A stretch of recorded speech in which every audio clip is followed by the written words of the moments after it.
My name is Samuel Shimon. I'm Iraqi author. I live in London. I am also editor of Beirut magazine, which we publish Arab literature since 13 years. I do this magazine with my wife Margaret Obank, and I think Banipal is now a very famous magazine to promote or introduce Arab literature today.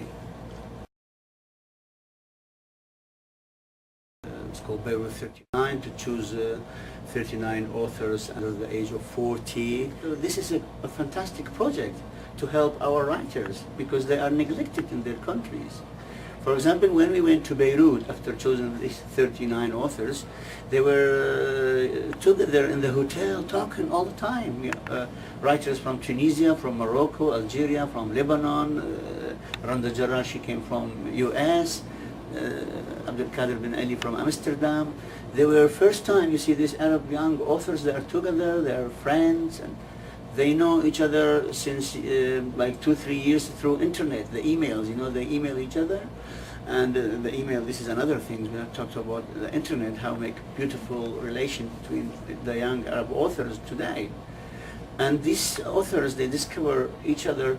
They are same. They are not like old generation in Arab world. They were ideological guys. They talk about, you know, independence, war, I don't know, liberation. These new authors, they like to talk about their lives, their problems, about the democracy, about the freedom of expression, and really this is a very new subject in Arab world, you see, and there's a lot of common things between the young Arab authors.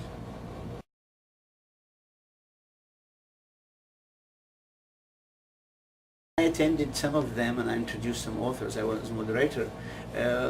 They came, the student from school, and this is new in the Arab world to come student to listen to the authors, and sometimes some school they were from like religious school, you see, and the problem was to come to with these authors. We found this is young girls like 15 years old and religious, and this author they wrote about something about sex. So I was really scared how it's going to be in the meeting, and then but little by little when these the authors started talking about the things normally, and I was looking at the reaction of the teachers and their students. And the teachers, sometimes they didn't like that, but the students liked it to hear them. They were very happy to hear the authors, and was very new for us, you see, so they learned.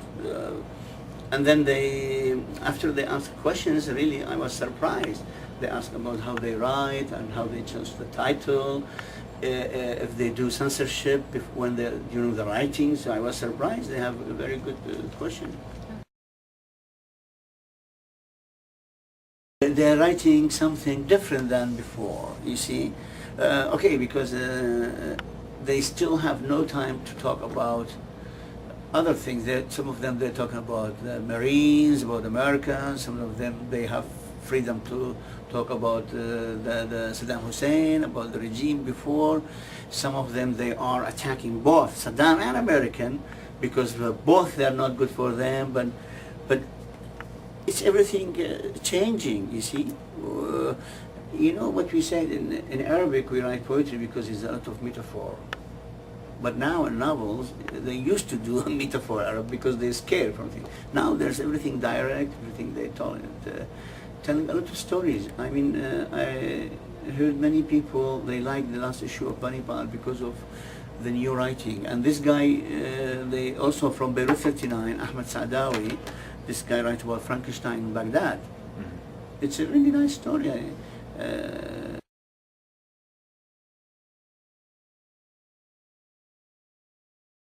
Working. When we started 13 years ago, the number of translators from Arabic into English, they were not like today.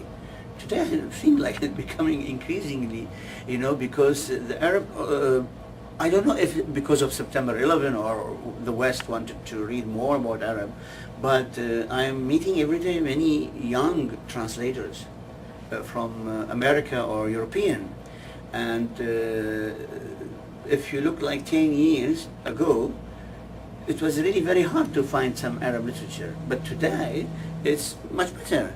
And even sometimes I can tell you there is like 40 translators when I contact some of them, they're busy, they're occupied, they have books they're working on. Before, when we did the Bunny Paw, they were like all retired, they're waiting to do something, you see. They were telling me, wow, this magazine we can translate for them. But now they are busy, they are even taking, becoming like translation from French or Germany. The Arabic literature really is becoming, increasing the translation from Arabic into English.